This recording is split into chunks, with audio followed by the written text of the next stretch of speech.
la cara.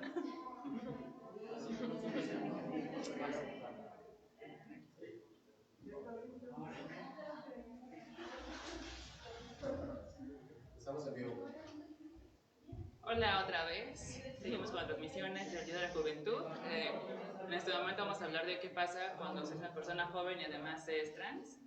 Tenemos aquí una persona no binaria, que es Lu, Lío como hombre trans, yo me llamo Eden como mujer trans. Y seguimos platicando sobre este cruce, qué pasa. Entonces, Lío, ¿puedes describirnos para ti qué es ser una persona trans? Bueno, para mí ser una persona trans es prácticamente ser igual a cualquier persona, solo que, bueno, nosotros llegamos a modificar a lo mejor nuestro cuerpo, o a adquirir, o no adquirir, sino adoptar el género que pues nos hace sentir más cómodos o cómodes con nuestro cuerpo. Y pues nada, ahorita estamos como en la época del desarrollo, de visibilizarnos, de normalizar este asunto, porque primero es como decir soy trans para después que ya no sea necesario, o sea, que no importe ese rollo de oye, eres trans, eres bi, eres qué eres, ¿no? Y pues para mí eso es como lo que yo opino. ¿Tú cómo lo vives? Y para mí creo que es un poco distinto, pero bastante, o sea, como que tiene puntos de rosa y puntos bastante distintos. Para mí ser trans es no haber coincidido nunca con lo que me dijeron que era, que eso lo compartimos, creo que todas las personas trans. Y también eso, ¿no? Poder, justamente dentro de lo trans lo que más me gusta es tener esta oportunidad de redescubrir mi género, descubrir mis géneros incluso, o ningún género, porque hay una, ¿cómo se dice? Una cantidad de géneros increíble y así gente como no tiene y bueno, nada, también es un camino, ¿no? Es un camino de crecimiento, pero al fin y al cabo también comparto lo que dijo Lío de que no debería ser algo determinante o algo que signifique, por ejemplo, en términos de opciones de trabajo, no sé, o ese tipo de cosas, que se tenga un trato diferencial, ¿no? Que se nos discriminen. Entonces, nada, eso también. Ok. ¿Cómo se traduce esto en la juventud, por ejemplo? ¿No? El momento de que lo descubrimos, el momento en que lo nombramos, ¿cómo fue con cada uno de nosotros dar con la palabra trans, por ejemplo? Bueno, sí es un descubrir porque al menos yo recuerdo desde mi infancia, así no era un término muy usado, entonces tú decías, bueno, es que siento que hay algo diferente en mí, pero no sé cómo se llama, o sea, solamente me porto de una manera, me identifico con ciertas cosas, pero no sabía nombrarlo, entonces en mi caso, por ejemplo, fue como hasta investigar en internet, ver documentales, juntarme con personas pues digamos LGBT y poco a poco de repente surgió ese término, ¿no? Incluso en videos de YouTube, yo me acuerdo que, bueno, la mayoría de chicos trans es como de, es que vi un chico trans en YouTube y dice que lleva sus inyecciones y sus cambios y todo. A partir de ver los videos yo supe que eso era lo que yo me podría identificar, ¿no? Y después, así mismo, conocer gente de aquí, porque yo creo que a muchas personas trans nos pasa de que creemos que somos el único, la única así, ¿no? Incluso con los no binarios, ¿no?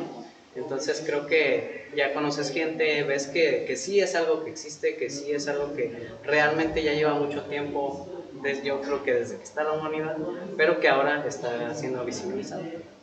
Contigo fue diferente y más reciente, ¿verdad? Sí, yo recién salí del closet hace como más o menos un año, falta un mes para mi cumplecito.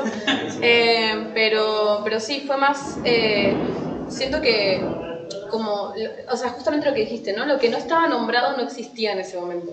Entonces, para mí no existía la palabra trans hasta que lo conocí como a los 15, 16 años y lo asociaba con un determinado tipo de transiciones a los que yo no me sentía identificada, digamos. Y luego cuando empecé a conocer a más personas dentro del espectro, a personas más que se identificaban con identidades no binarias, en Argentina hubo un movimiento bastante fuerte, de hecho ahora están luchando para sacar el DNI no binario. Justamente fue cuando empecé como a charlar con gente así y de repente algo que quizás era como una especie de marimacho o maricón que me decían cuando era chiquita, de repente se envolvió en esta palabra que a mí me identifica como género no binario. Entonces, sí, fue diferente.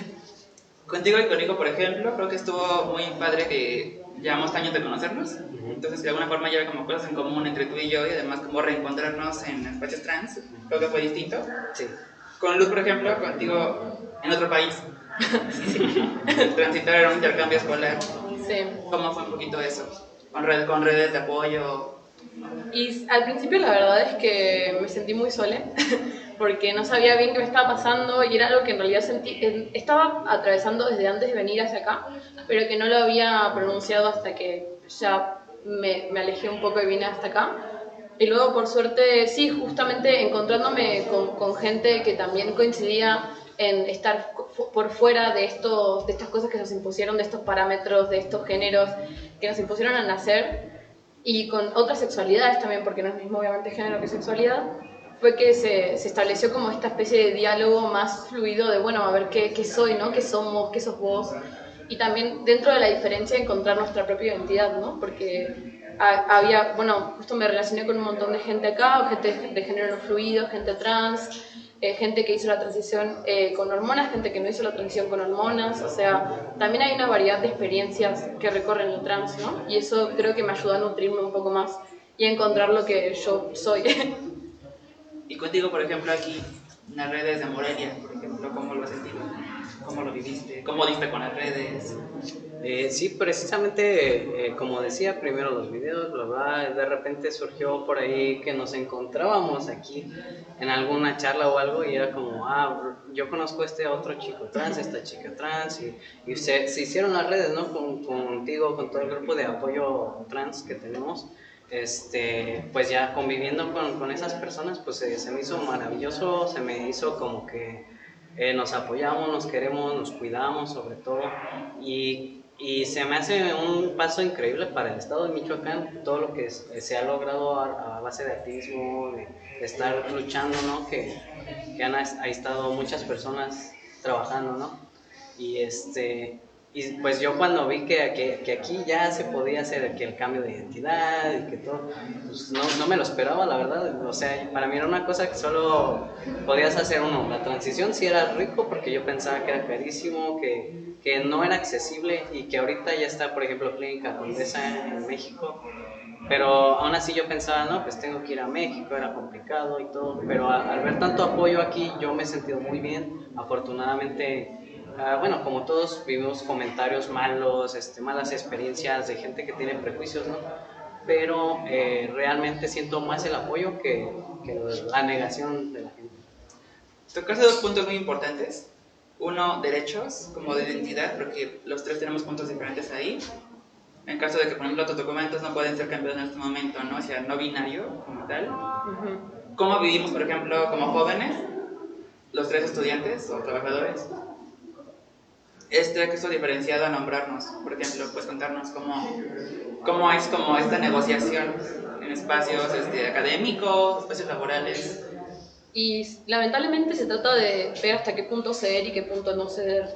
Yo creo que, bueno, yo soy bastante, siempre me paro bastante fuerte en esos ámbitos y repito mis pronombres las veces que sea necesario para que me llamen con los pronombres neutros que tengo, que son ella, y así también, porque así como yo hay un montón de personas que necesitan esos pronombres, pero al mismo tiempo siento que si no hay un apoyo desde la misma institución o desde los mismos docentes, por ejemplo, a mí me pasa más que nada en la universidad, de brindar cursos, de brindar capacitaciones acerca de género, de informar a la comunidad, no solamente a la comunidad docente, no docente, o sea, para que todo el mundo pueda acceder a ese tipo de conocimiento, porque si no también se queda mucho en un nicho. Y eso me parece que es un problema que a veces tenemos como comunidad, digamos, y es que hay mucha gente que no entiende, porque nunca se le dio esa capacitación o esa información, o nunca se topó con una persona trans o con otra sexualidad también.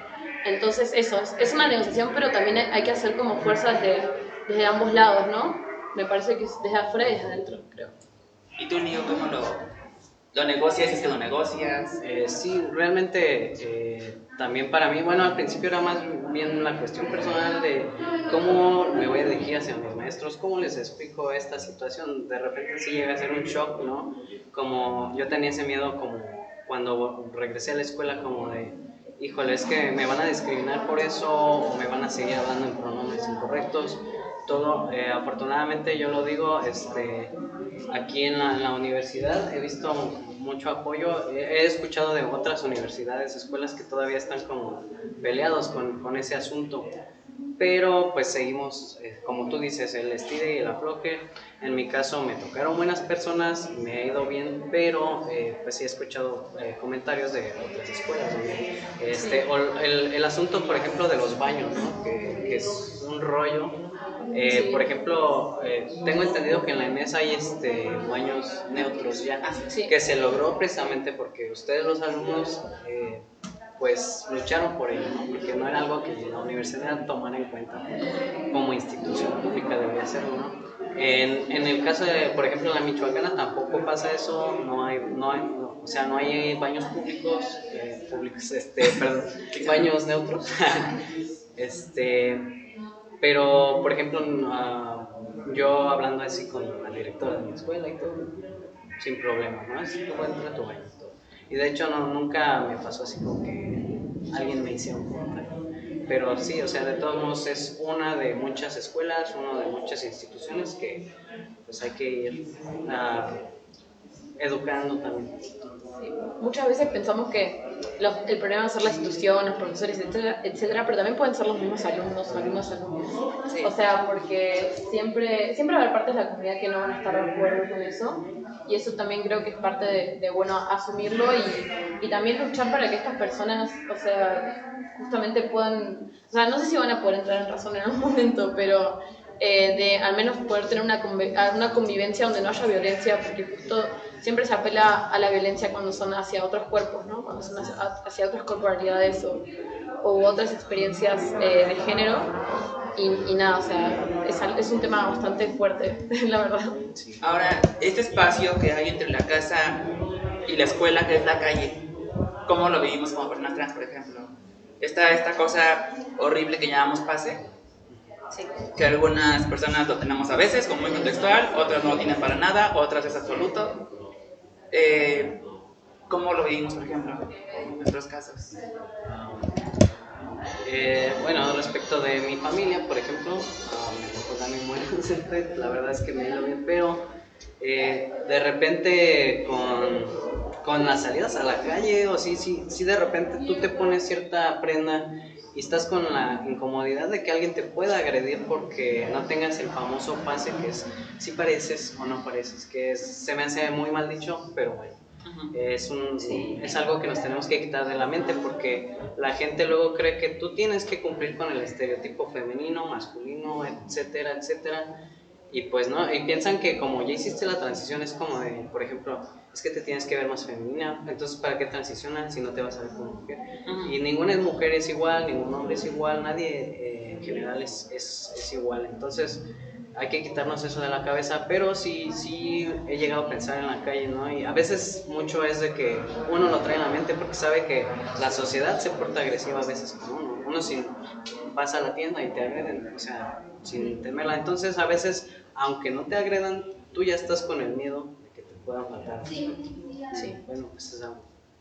No, sí, a mí yo creo que el pase es algo que no existe en tipo, las personas no binarias, es como que, o sea, no creo que nadie me vaya a tratar con pronombres neutros cuando voy por la calle, eso nunca me va a pasar.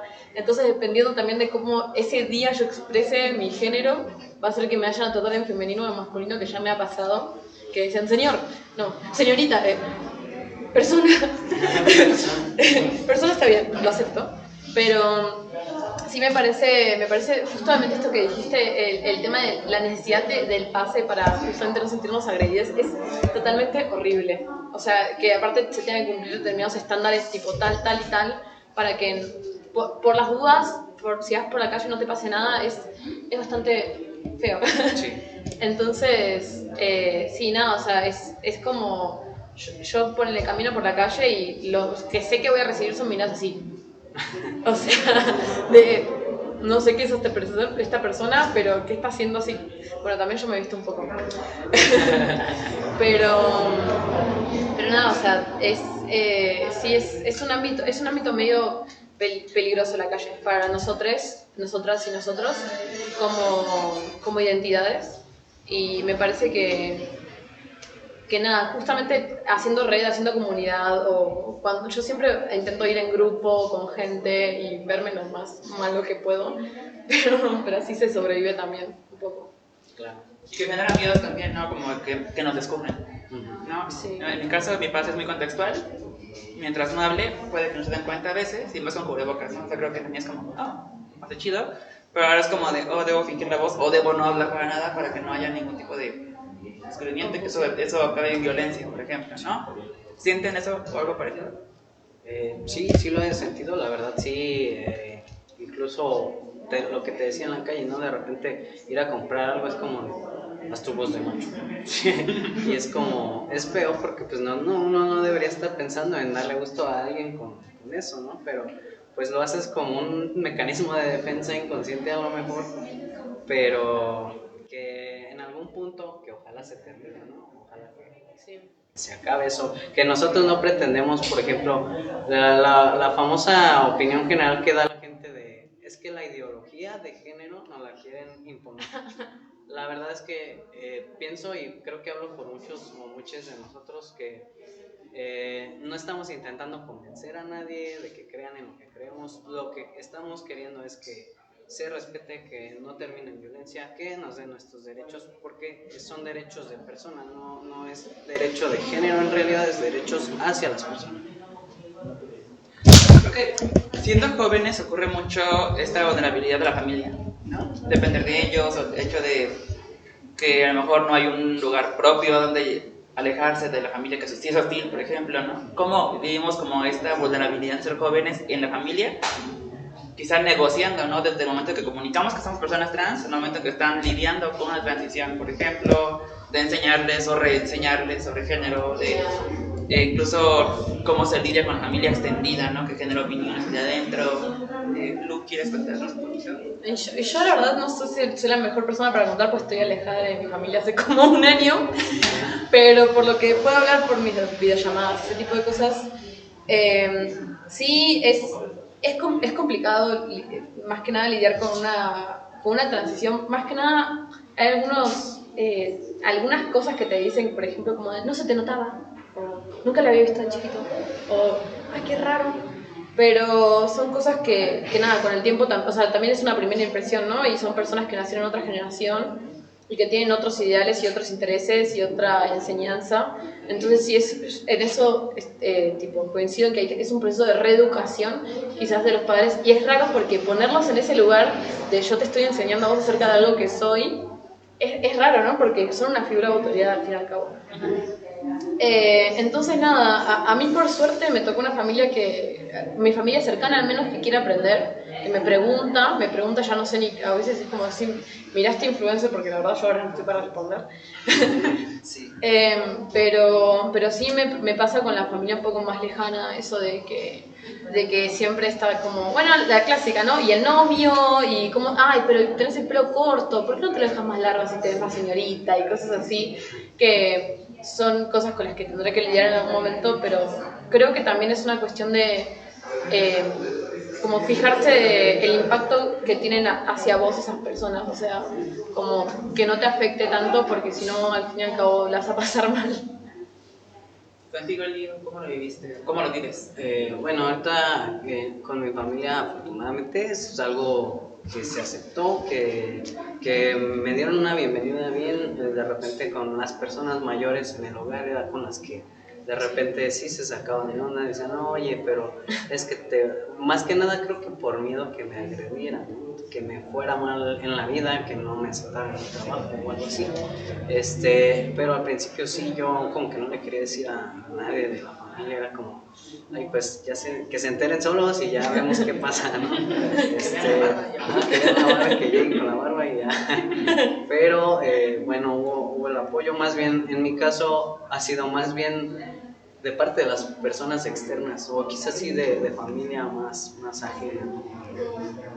Hasta ahorita ahí vamos. Tú comentabas ahorita del influencer, ¿no? Como educación.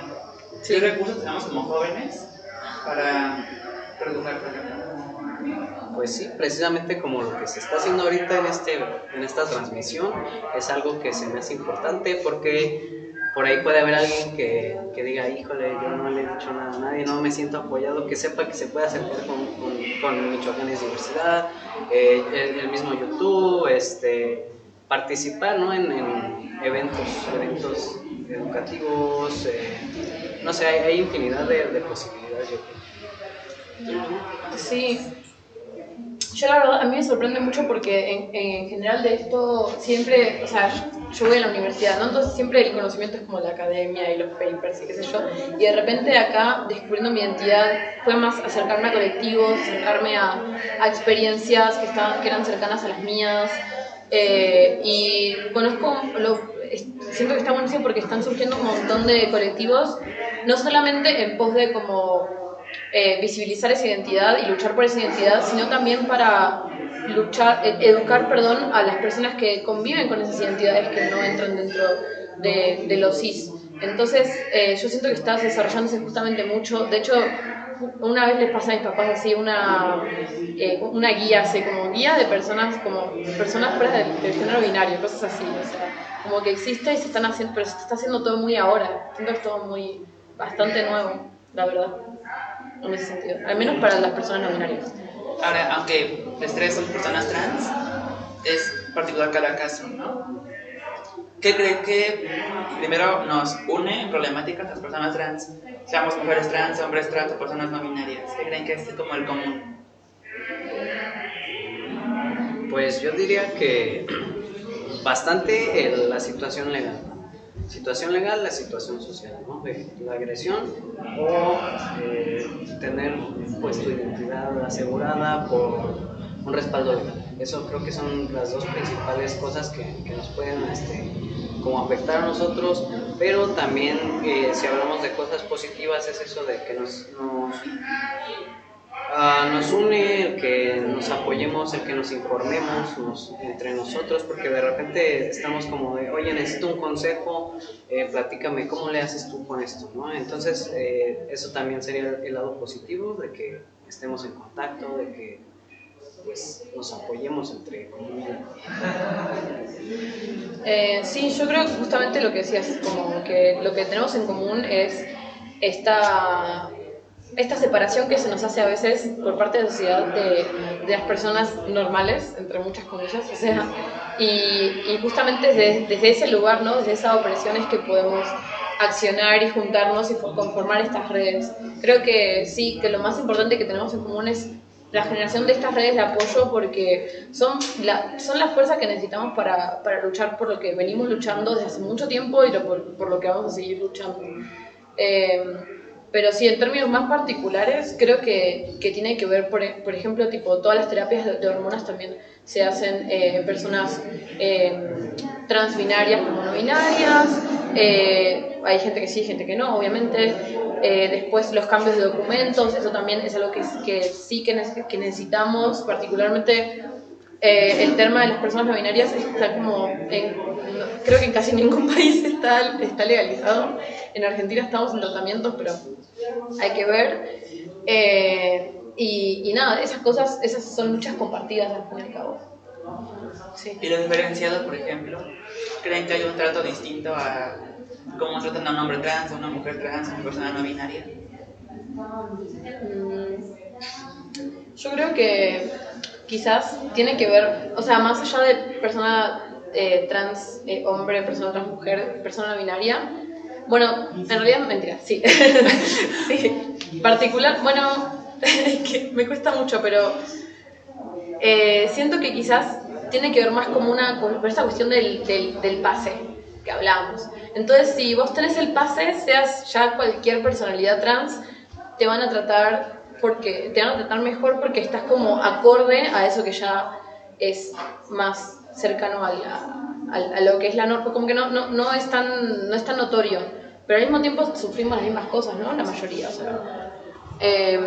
Pero creo que en términos así, quizás el no binarismo es como lo menos conocido de todo eso. es lo único que puedo aportar, pero al fin y al cabo sufrimos, creo que todo es lo mismo, Sí. excepto, sí. Sí, pues justamente lo que dice, estoy de acuerdo en que lo no binario es como que la gente dice, ¿what? ¿Qué? O sea, de por sí ya es difícil entender que gay, lesbiana, ahora trans, mujer trans, hombre trans. Y en razón de lo que dice de que si tú das más el pase, pues te tratan mejor. Y hay algo que hemos platicado mucho contigo, ¿no? Por ejemplo, que un hombre trans que puede pasar más desapercibido porque está el pase, usualmente tenemos, lo digo, tenemos menos problema porque la gente ni te voltea a ver, pero luego con las chicas trans yo creo que sí es como de repente, oye, o sea, es que no pareces. Entonces, sí siento una cosa de que nos traten pues bien, es que pues, somos como también no muy visibles, ¿no? Porque no se nota. Pero sí hay una diferencia de tratos entre las mismas transiciones. Y esa poca visibilidad creo que también genera desigualdades, ¿no? Uh-huh. Sí. Por ejemplo, ser joven y acceder a un derecho como el aborto, ¿no? Hablamos de aborto y pensamos en un tipo de cuerpo, un tipo de identidad incluso, que no contempla, ¿no? a alguien no binario, por ejemplo, que pueda gestar, a hombres trans, e incluso hay hasta un rechazo de cierto sector del feminismo, Sí. que se molesta por el borrado de mujeres por nombrar otras identidades, ¿no? ¿Qué piensan, por ejemplo, de esta propuesta que está en Ciudad de México actualmente, en discusión, de hablar de violencia obstétrica para mujeres y personas gestantes? ¿Qué opinan de cómo se incluye a las personas trans que puedan gestar en la legislación sobre acceder, por ejemplo, a un parto humano, un parto humanitario o a derechos sexuales reproductivos? ¿Cómo se traduciría esto para ser joven y trans? Pues mira, en cuanto a cuerpos gestantes y mujeres, creo que es importante que se incluya porque a final de cuentas son cuerpos que ambos pueden gestar, entonces pues obviamente se tienen que incluir, no habría por qué excluir a ninguno de los dos. De repente está esta onda de que dicen, es que porque eres un hombre trans y quieres tener un hijo, eso no es de hombres, ¿no? Y hay todo un relajo ahí se hace. Creo que eso no tiene que ver ya con tu identidad, es por si tú quieres decidir tener un hijo, una hija, lo que sea, o no, tú sabes que es tu cuerpo y que tienes la probabilidad, inclusive no nos vayamos tan lejos, o sea, el tema de la violación, ¿no? O sea, cualquiera de los dos cuerpos o cualquier cuerpo puede sufrir un abuso y pues ahí está, ¿no? O sea, pero está el debate, ¿no? Porque de repente la gente solo si hubo abuso sexual o solo si esto, y pues no, o sea, realmente no habría por qué tener esa discusión porque ambos cuerpos tienen su derecho y hay que cuidarlo, hay que cuidar el cuerpo. Sí, y hay que entender que la lucha de uno no anula la lucha del otro. Me parece que eso es lo más importante. Sí. Porque siempre se habla en términos de, ok, no son, ¿cómo se llama? No nombramos a las mujeres, entonces estamos anulando unas. No. O sea, el problema es que no es que se nombren a las mujeres, el problema es que no se está nombrando a otras corporalidades que también pueden sufrir estas cosas. Y es justamente, ese es el problema. Hasta incluso dentro de cuerpos gestantes me parece que debería decir, tipo, hombres y personas no binarias que pueden gestar, o sea, porque también decir cuerpos gestantes es sacarle un poco el... Pero bueno, nada, eso es un debate para otro día. Pero sí, justamente lo mismo que decías, cualquier cuerpo, cualquier corporalidad, sea como sea, puede tener la necesidad de, bueno, que tenga la capacidad de gestar, ¿no? Puede tener la necesidad de querer un aborto y lo tiene que tener, o sea como sea que sea nombrada esa persona.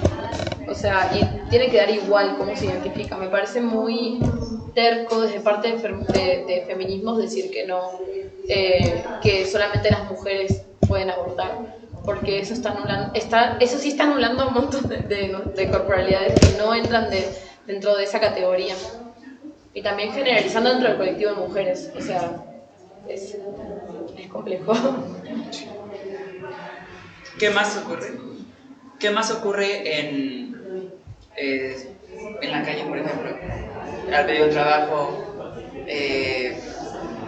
Sí, ¿cómo se negocia el espacio público? Por ejemplo, no con los miedos, como ir al baño. El baño, no, sí, es una cuestión que cuesta trabajo, o sea, porque tú no sabes si, por ejemplo, alguien te va a ver del otro género o así, y te va a decir, vas a pasar un mal rato y te va a decir, oye, salte, ¿no? Y pues, es muy incómodo, incluso regresábamos a lo del DNI, el INE, pues ya como quiera es una cosa que te va a respaldar y pues te puede ayudar en cualquier momento si tú necesitas hacer una denuncia de cómo se te trató, creo que es muy importante, ¿no? Pero si de repente, a veces si no lo traes, pues es una bronca, o sea, porque la gente, yo he visto videos de otros países ahorita que está el coronavirus, ¿no? Que están surtiendo en una tienda y dejan entrar mujeres, ¿no? Y está una chica trans y no la quieren dejar entrar y incluso se regresa, creo, por su DNI y es como de,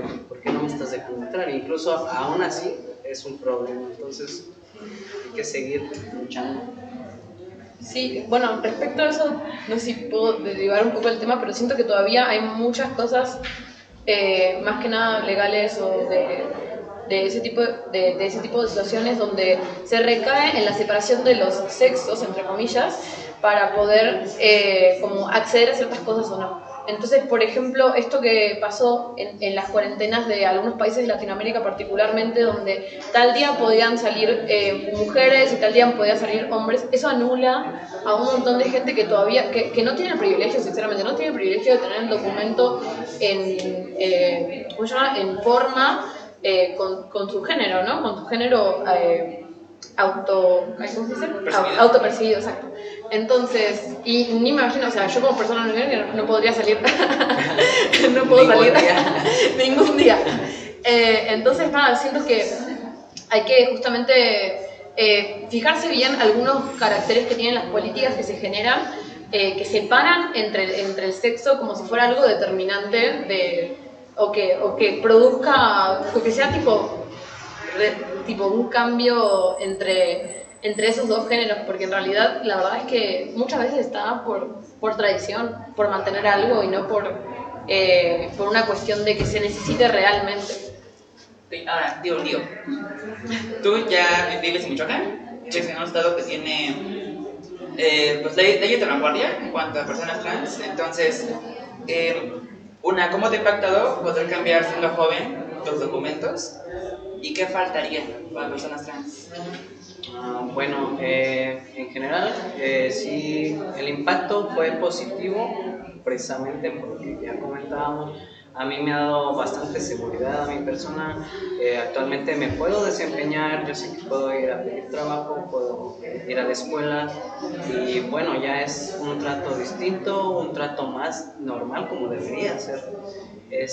Y pues faltaría, yo creo que ojalá en todo el país se pueda, ¿no?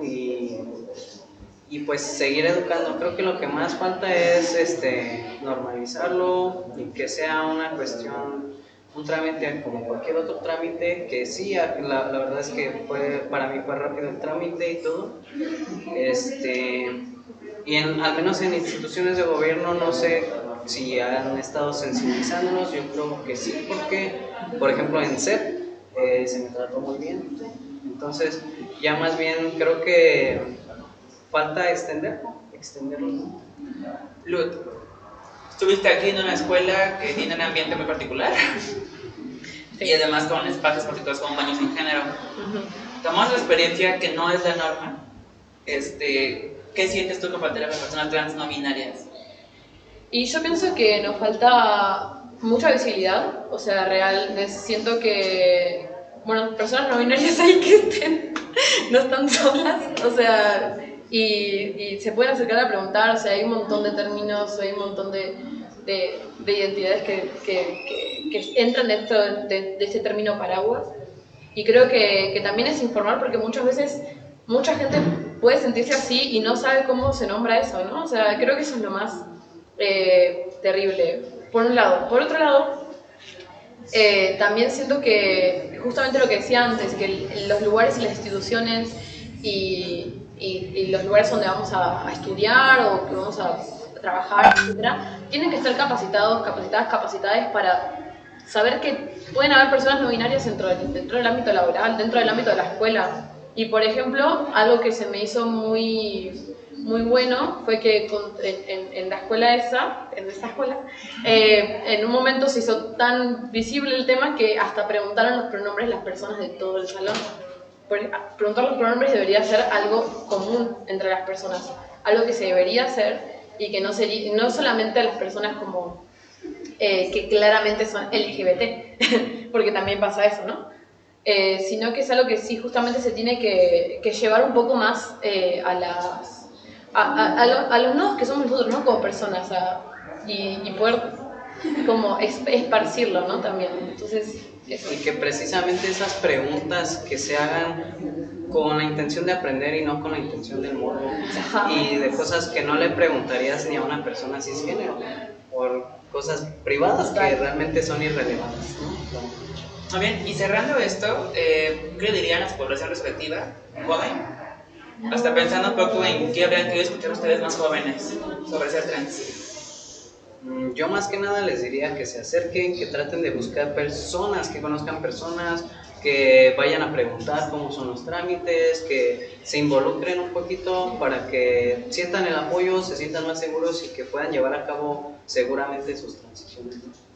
Sí, yo también diría que bueno, que no tengan miedo, porque muchas veces una vez que descubrís que sos trans ya te agarra el miedo de que, no sé, tipo, te va a pasar algo, o qué soy, o esto y lo otro, y no, o sea, no tengan miedo, esto es un camino, no se descubre a la primera, a la segunda, a la tercera, quizás estás años descubriendo de qué género sos, cómo te sentís más cómoda, cómodo, cómode, cuáles son tus pronombres que querés que te digan, cuáles no, y siempre nada, justamente esto, buscarnos, porque hay muchas personas que estamos en estos lugares, en estas sintonías, y cada vez somos más, creo, con la visibilización que tenemos, así que eso.